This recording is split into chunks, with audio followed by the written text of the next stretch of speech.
letridning. Op ad midterlinjen. I letridning.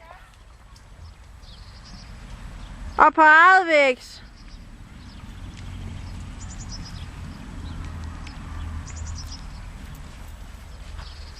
Skal jeg tage hånden ned nu? Ja, skal du hilse.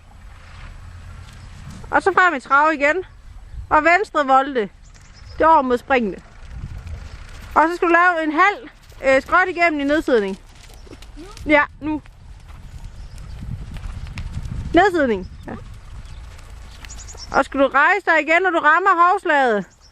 Og så skal du i skridt ned ved huset.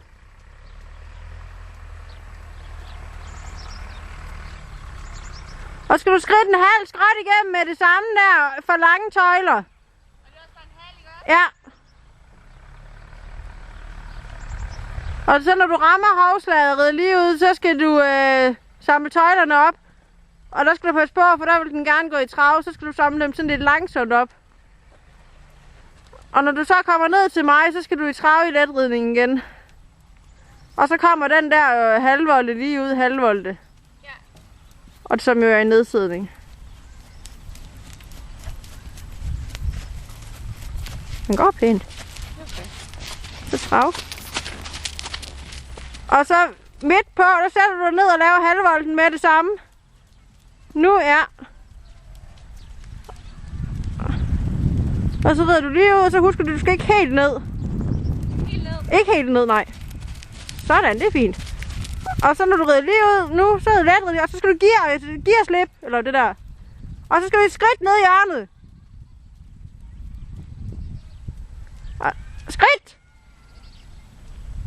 Og så skal du skridt en 10 meter volte ved huset. Det vil sige. Nu, ja.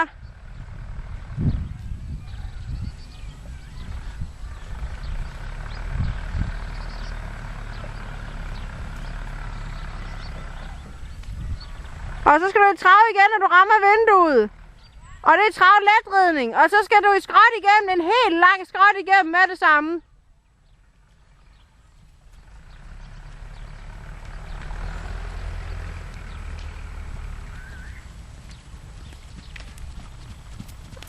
Og så skal du trave hele vejen over til E, som er der midt på. Så skal du sådan slippe og tage tøjlerne igen.